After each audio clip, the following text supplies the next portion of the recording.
Hello, good evening, and thank you for being here tonight. My name is Ambrogio Camozzi Pistoja. I am the Keith Sykes Research Fellow in Italian Studies at Pembroke College.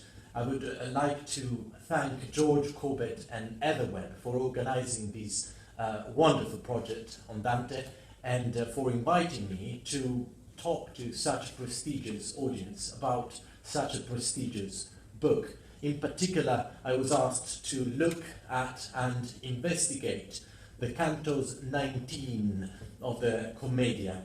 Let me say a couple of words about the object of my research and my research methods.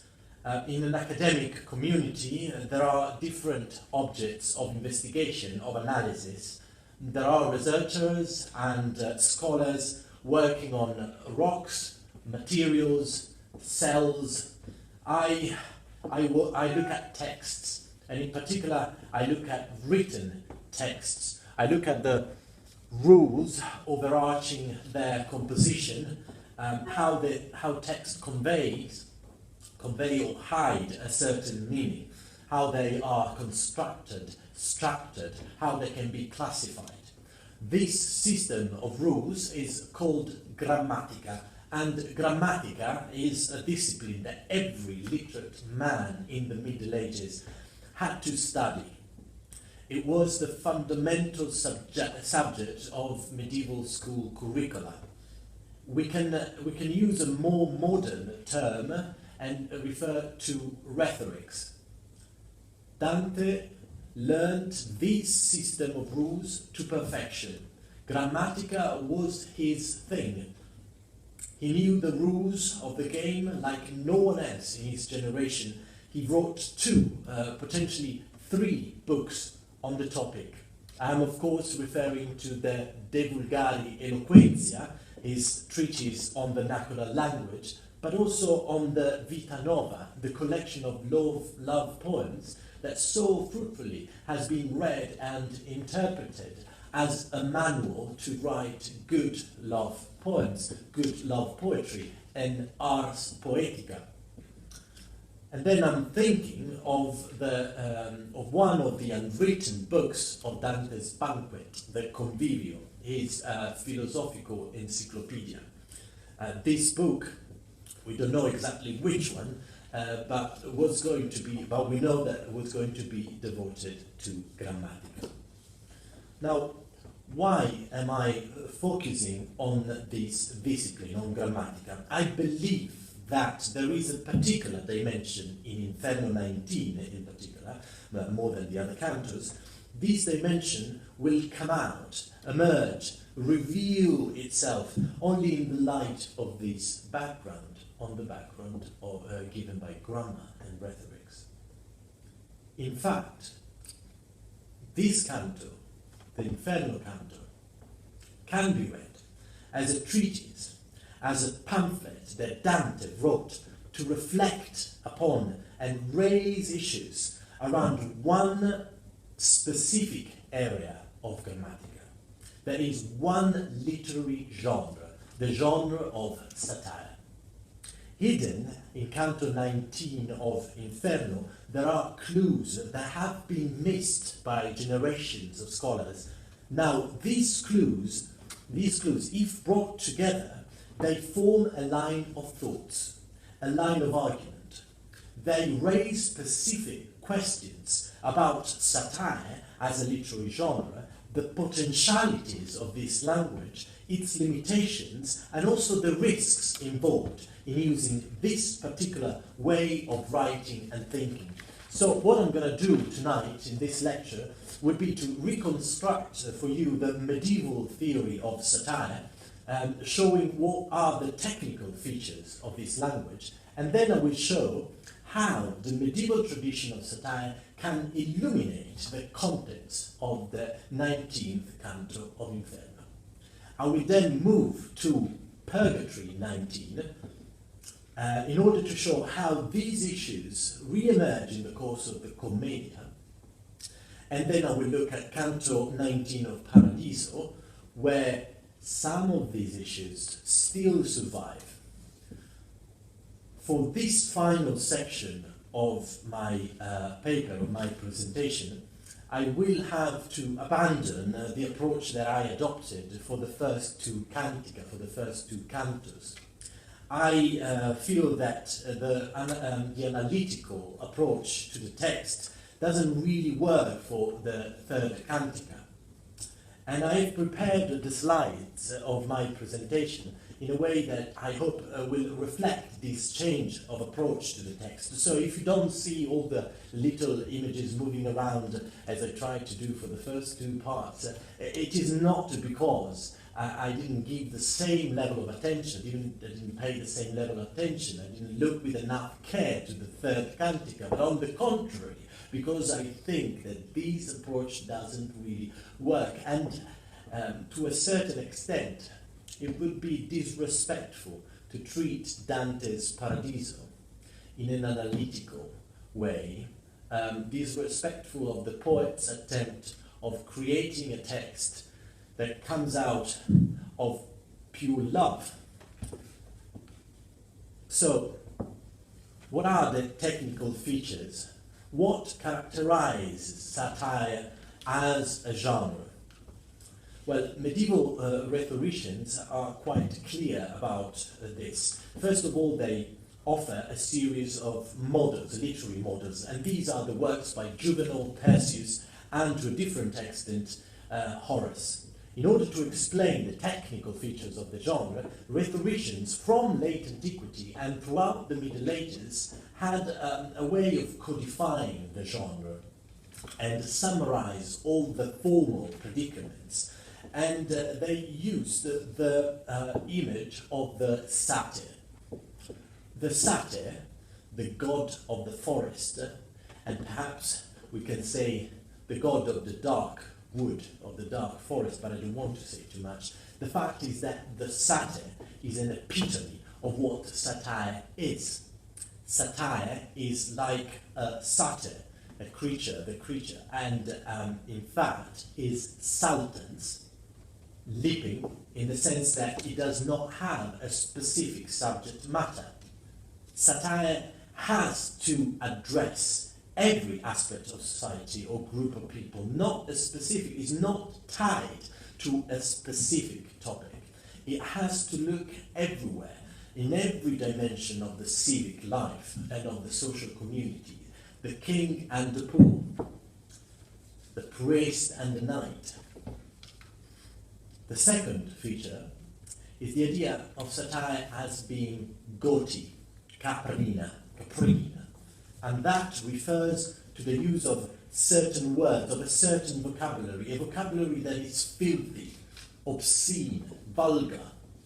And that's why in satirical writings we have certain vocabularies that are more recurrent than others. One in particular is the body, and all the words surrounding the bodies and certain parts of the bodies. And I will not enter into details now, but Dante will do it for us later on.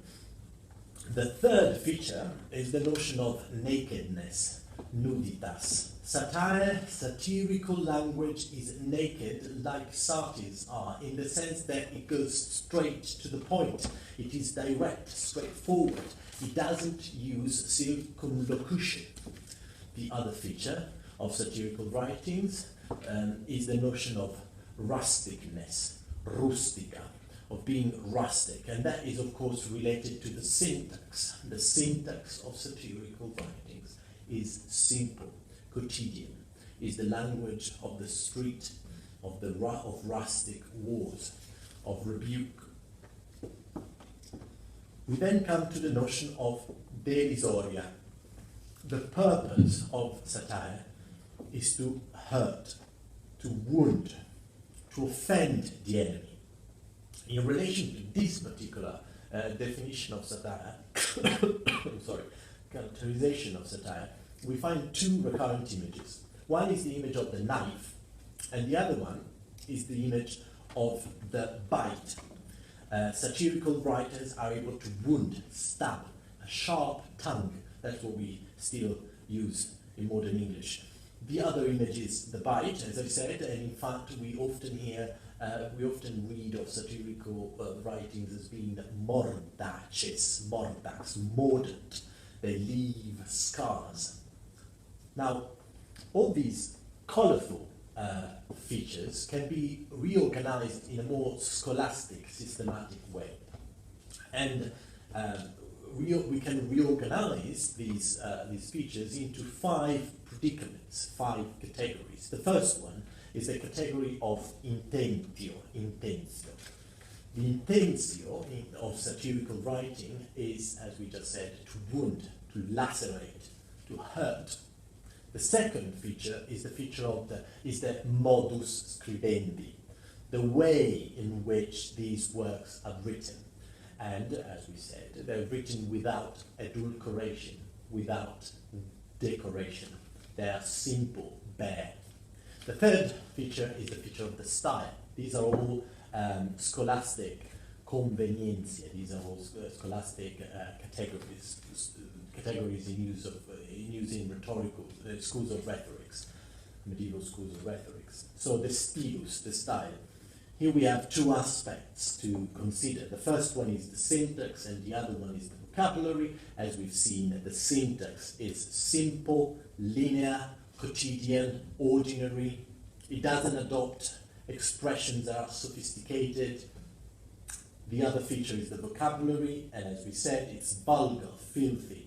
It plays on certain semantic area.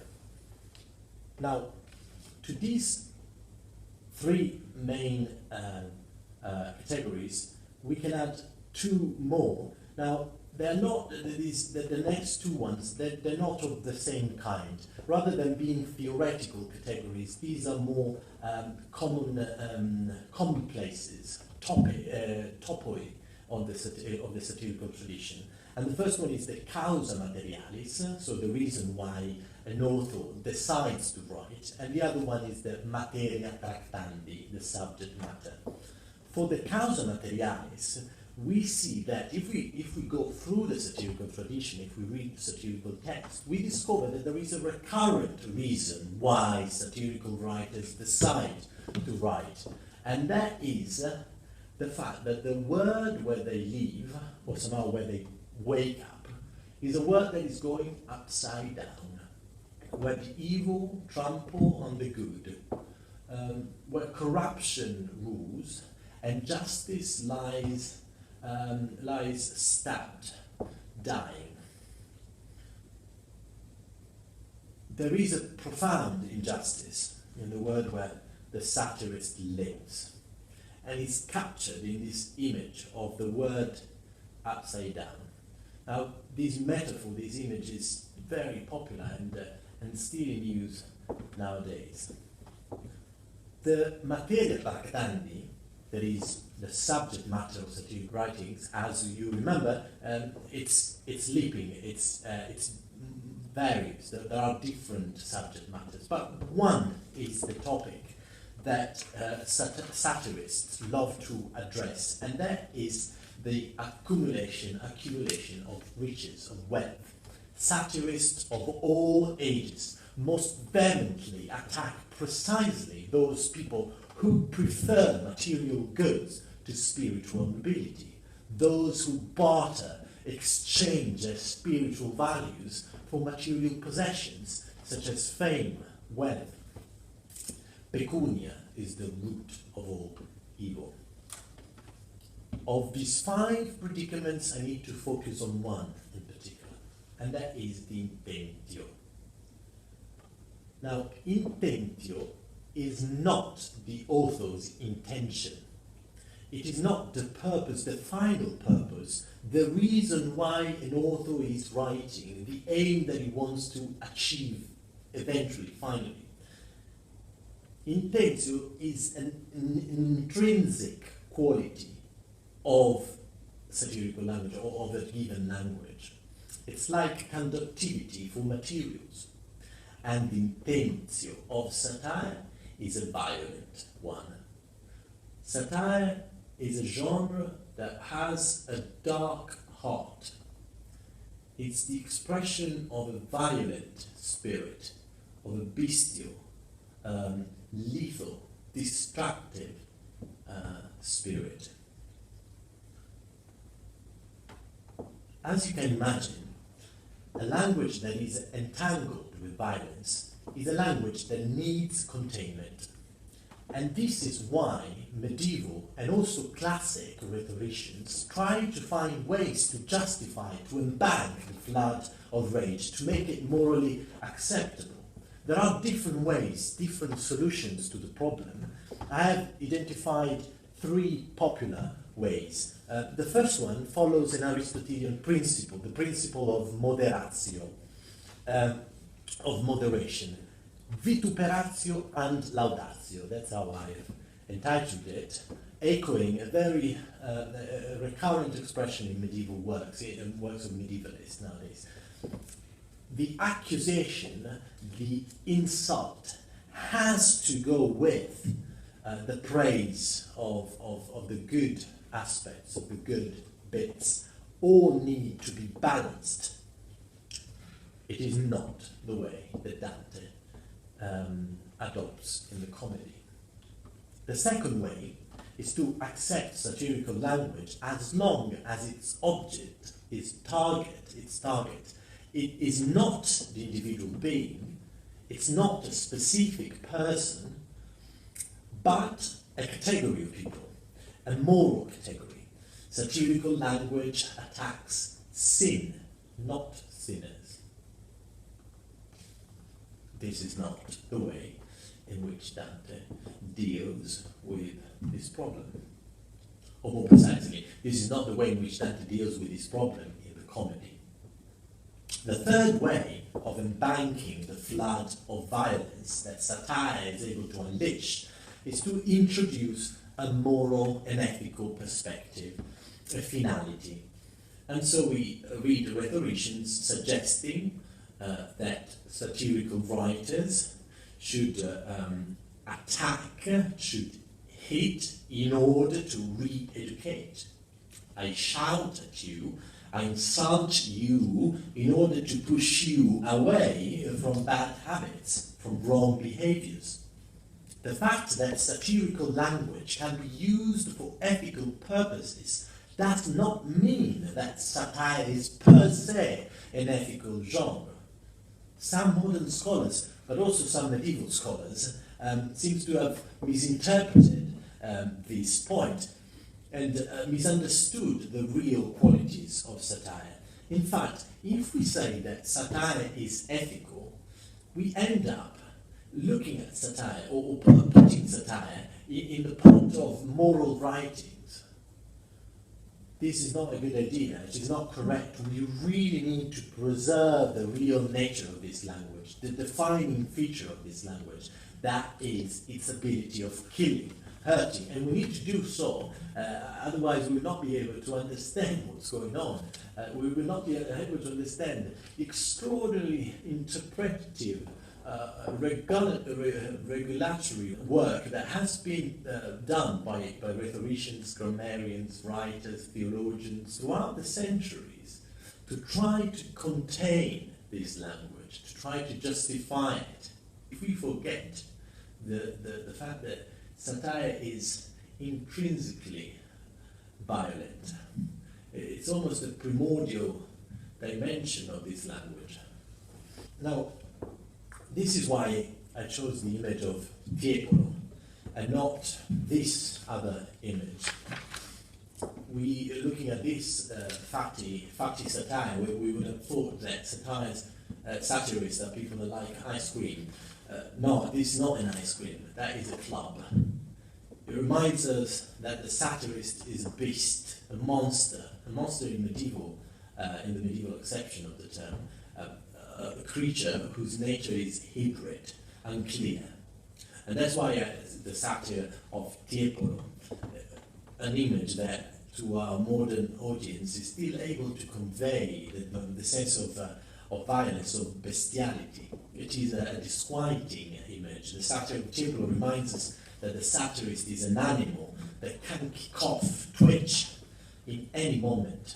He is unbridled, brutal, violent, riotous. The satire is a symbol of atavic violence. There is a primordial violence hidden in his language. This satyr is a creature that may well hit a knife, someone that you don't want to get close to, someone relegated outside community. People look at him as someone fool, a crazy person. These 5 predicaments will help us now to reinterpret the contents of the 19th canto of Dante's Inferno. In the light of these 5 predicaments, and I hope to be able to reevaluate and explain why certain things are said throughout the canto of the Simonists. First of all, a quick synopsis of this canto. It is the canto of Simony. Dante and Virgil arrive at the valley where the Simonists are punished. And who are the Simonists? The Simonists are those who sold spiritual goods, such as church offices or even sacraments for money. Dante meets here the soul of Pope Nicholas III, and in this terrible dialogue, he discusses the papacy of 2 other popes, Boniface VIII and Clement V. His overall judgment of the papacy of these 3 popes is extraordinarily harsh and negative. At the end of the canto, Virgil embraces Dante, lifts him up and carries him out of the valley, climbing very steep rocks. What I decided to do is to divide the explanation of the canto into 5 sections, the 5 qualities of satire that we have discussed before, and I will look at those excerpts of the text that can be read within these 5 categories. Let us start from the first category, the category of causa materialis, that is the reason that pushes, that provokes the satirist. And we, as you remember, we mentioned the recurrent metaphor of the upside down word, of the word twisted, going against its own rules. Now in this canto, the upside down dimension is represented everywhere. It's structural. And in particular, let's look at the position, the posture of these souls. The Simonists are placed upside down. And so we have our first examples. An example that shows the position of these souls. The fact that their legs are protruding outside the holes. They're placed upside down. The second example of the upside down paradigm model can be found in line 46, and the description of those who keep the upper part down, below. Then we have another example between line 49 and 51. I will discuss it in more details later on, but I want to mention here that the upturning of traditional positions of the natural order of things is not just in the body, in the bodies, in the posture of the bodies, but can be found almost everywhere in this canto. Many Dantisti, many readers of this canto have discussed the upturning of the sacraments. Some of the most important sacraments are twisted in this canto, and one in particular is the one of confession. Dante mentions the fact that he would be the friar who confesses the assassin, and the assassin is actually a pope. So technically what's going on here is that the friar, that is the pope, should confess the assassin and not the opposite. By doing this, Dante is telling us that he is an assassin. Now, why does he depict himself implicitly as an assassin?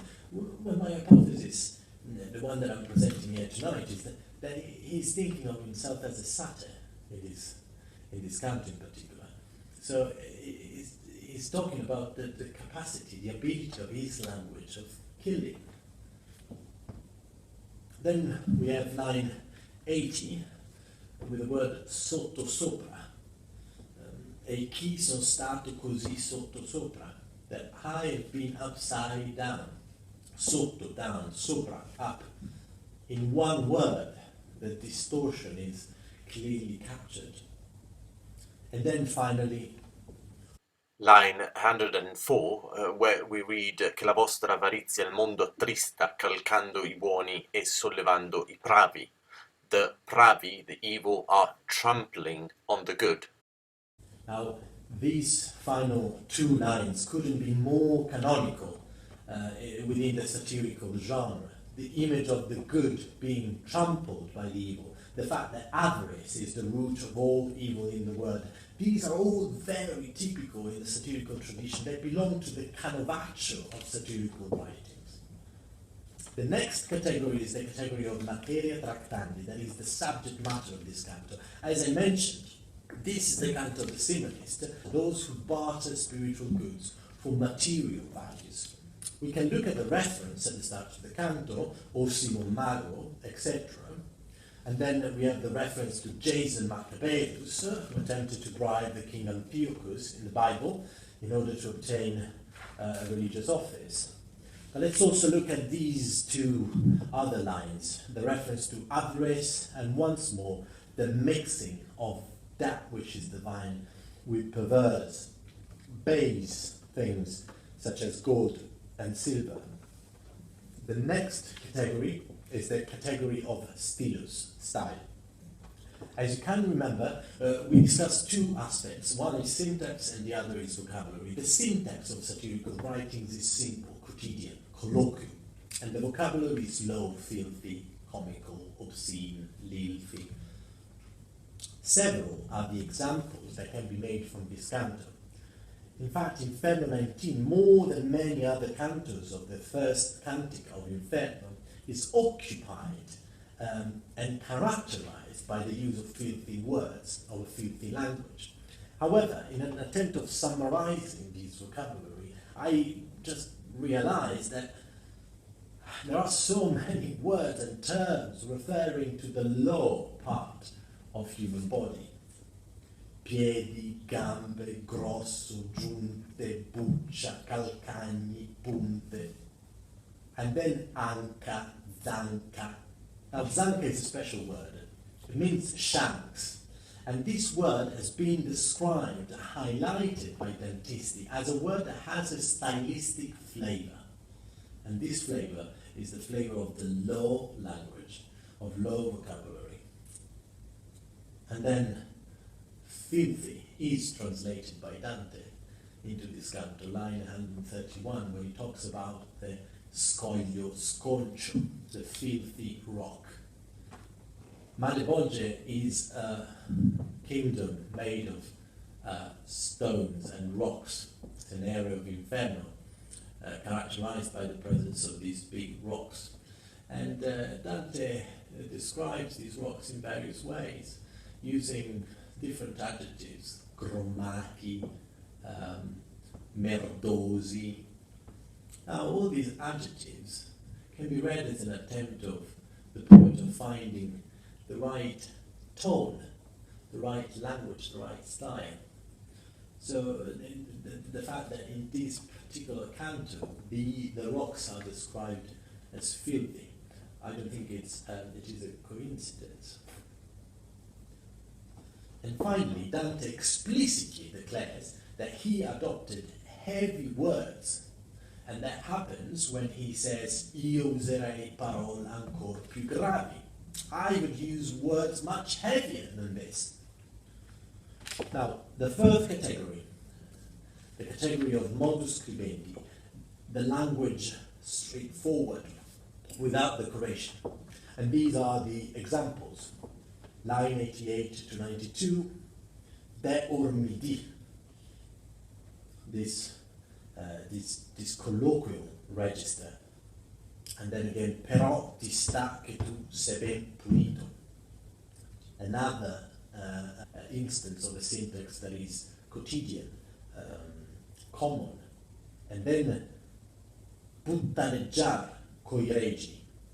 Dante is not beating about the bush. There are no giri di parole, circumlocution. He is being straightforward. He accuses in black and white the shepherds of treating the church as a whole. And then the clearest example of this fourth category, line 123, lo suono delle parole vere espresse. Here Dante explicitly refers to his use of words that are true, naked, that are not hidden under the veil of allegory. His words are straightforward. They mean what they mean. Now finally, the quality of intensio.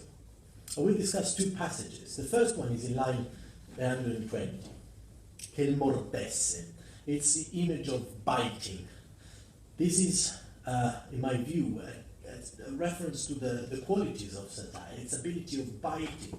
These popes, their legs, they react as if they've been beaten. That's what Dante is saying. The other example is in line 122, when we discover that Virgil looked at this whole scene and the dialogue between Dante and the soul of the Pope, con così contenta l'abbia, with a smiling face. I, reading this smile or this facial expression of Virgil, the expression of someone a bit amused, if not actually laughing, Virgil enjoyed what Dante has said and how he said it. There are three more passages that I want to bring to your attention before we move to the next canto. And I want to bring these passages to your attention in relation to the image of the satyr, the flag and the crest of the satirist. These passages are one at the start, one in the middle, and one at the end of the canto, so their distribution is something that Dante thought about. At the start, Dante refers to the sound of the trumpet. Now, the trumpet is the trumpet of the Apocalypse, there's no doubt about it, but it's not just that. It is not just the trumpet of the angels of the final judgment. It is, I believe, a reference to the trumpet of the satirists. The satirists are often represented in medieval manuscripts holding a trumpet. The second passage is in line 60. And here we read Dante feeling scornato, almost without horns. It is no coincidence, I believe, to find reference to the horns on the head of our poet.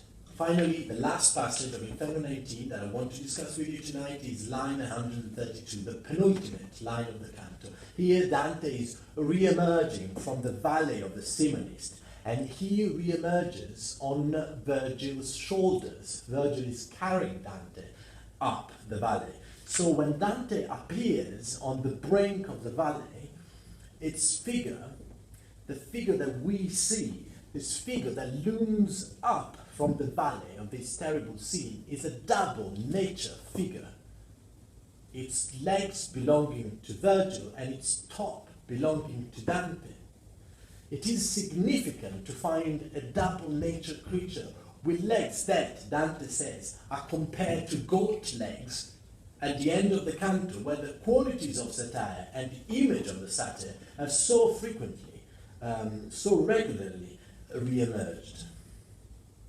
There he gently put his burden down, gently on rocks so craggy, so filthy, and so steep, they might have seemed to goats too hard to cross. Can we read these final three lines in an allegorical way? Can we read these lines as meaning something more than what they literally mean? The physical difficulties of climbing steep and filthy rocks. I believe that we can and we have to. What are the rocks that Dante was able to climb in this canto? What happened in this canto that is so unusual? To answer these questions, we need to go back to the notion of intensio and also to those attempts that were put to place by medieval and late antiquity rhetoricians to contain, to embank the language of satire. Dante seems to break all the rules, all the dikes, the dams, the fences.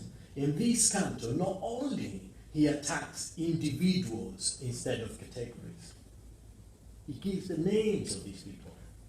We have journeys through hell, and indeed before Dante, poems written by poets that said they went to hell and saw the damned souls of popes, nuns, emperors, but they don't give us names and family names.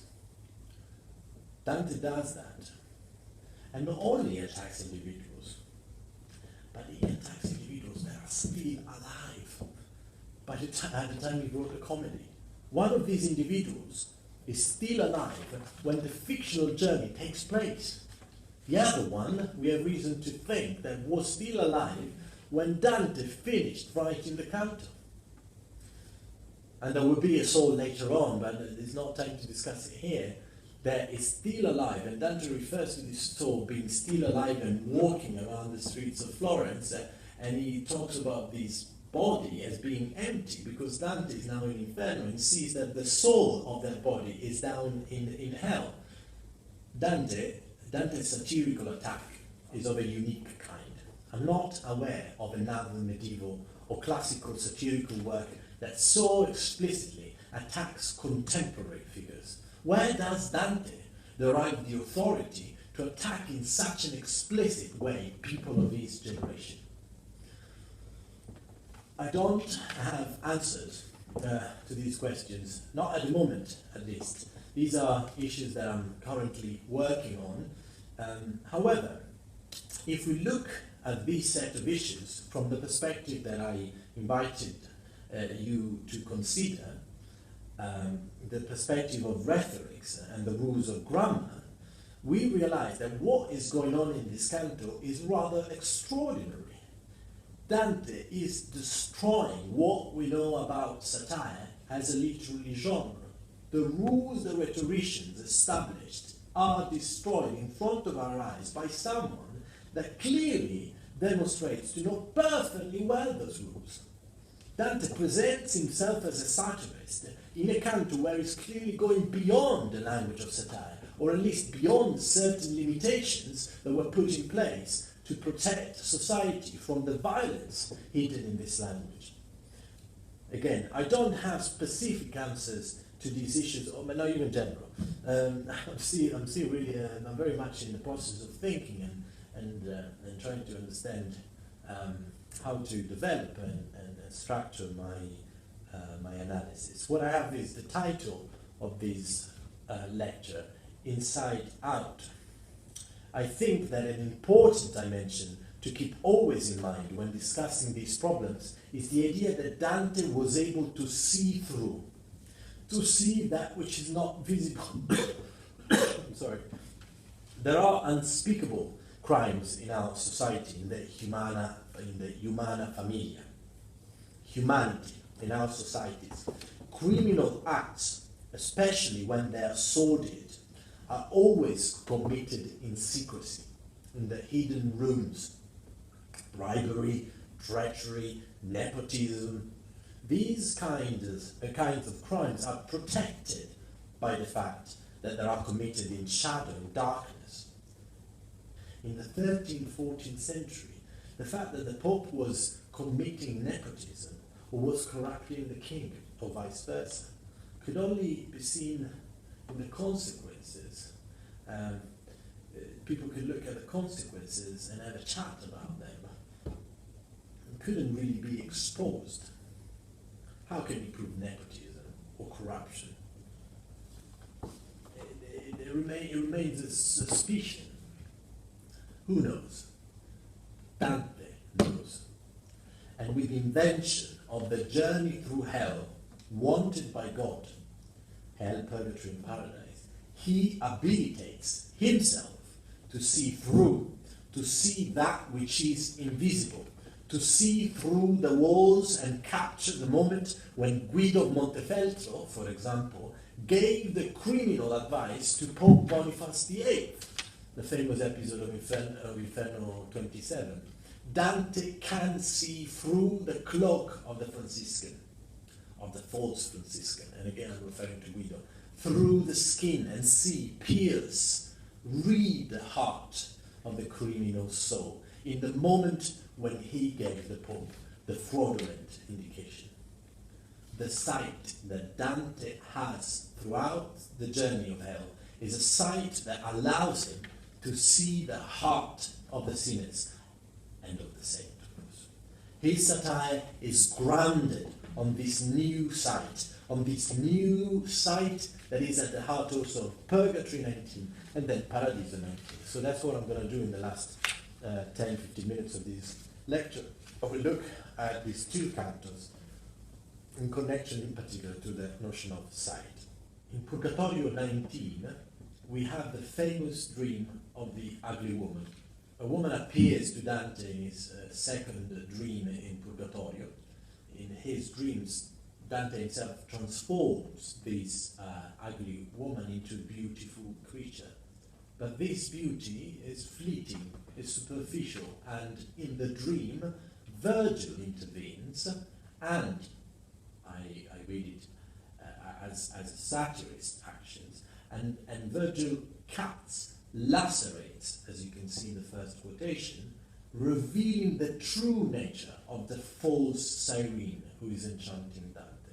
Virgil reveals, exposes her belly, the lower part of her body, and when he does that, the bad smell coming out from her womb, her genitalia, is so strong that Dante wakes up. In this dream, we can see some of the fundamental features of satirical language. It is, of course, problematic, the fact that it is Virgil playing the part of the satirist and not Dante.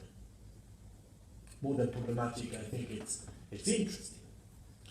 It is Virgil who lacerates the superficial veil and reveals, exposes her filthiness. Virgil plays a fundamental role also in Inferno 19.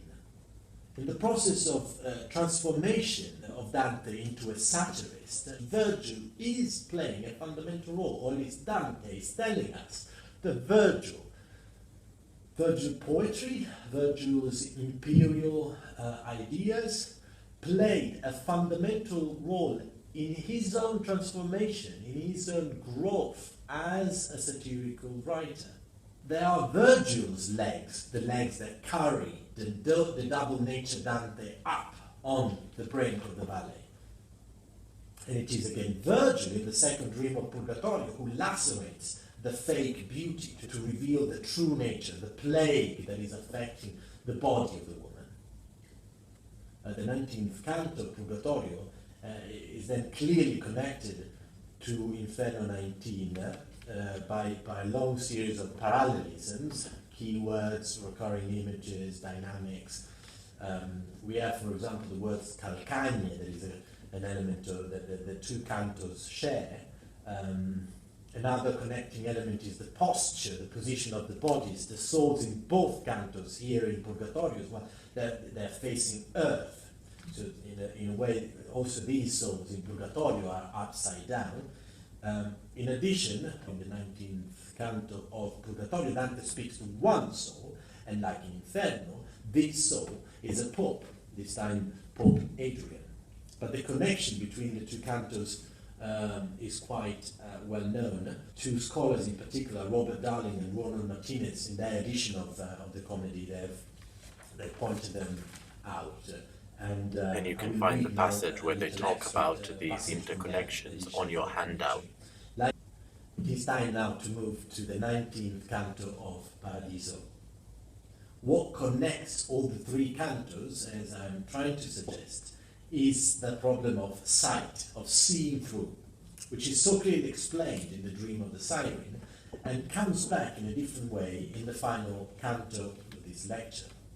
One of the main focal points of this canto Paradiso, which, as you can see, I wanted to be reported fully in your handouts, is the problem of sight and its potentialities. The first line opens with the verb parea, relating to the sphere of sight. It appeared, the beautiful image, la bella immagine, appeared in front of me. Parea ciascuna raggio di sole, a sun ray was burning with same intensity in my eyes.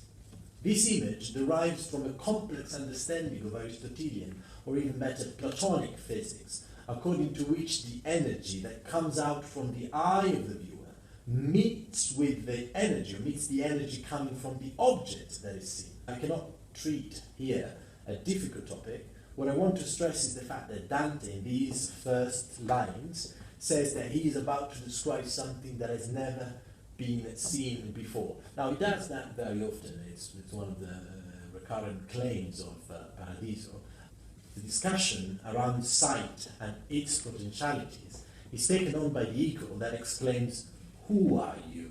referring to Dante, "who vuoi sedere a scranna giudicando lungi 1000 miglia con la veduta corta di una spanna."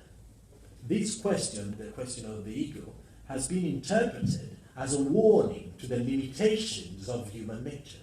Human beings are not allowed to see the depth of divinity. This interpretation is not entirely wrong.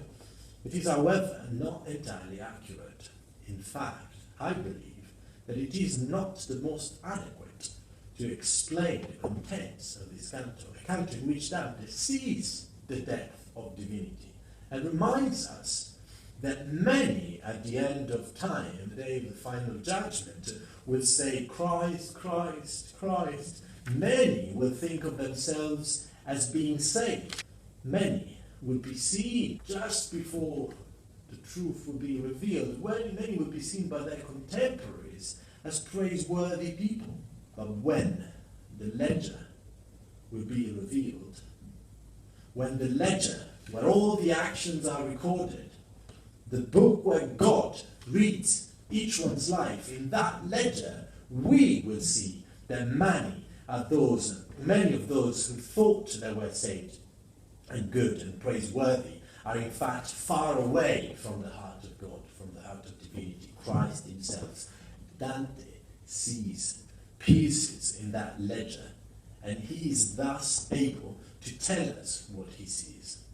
The comedy is that ledger, where all the secret actions, thoughts are revealed. In a similar way, we should read Terzine, beginning in line 58. Lume non è, se non vien dal sereno, che non si turba mai. There is no light unless it comes from that serenity, from divinity. That is quite different than saying that there is no sight at all.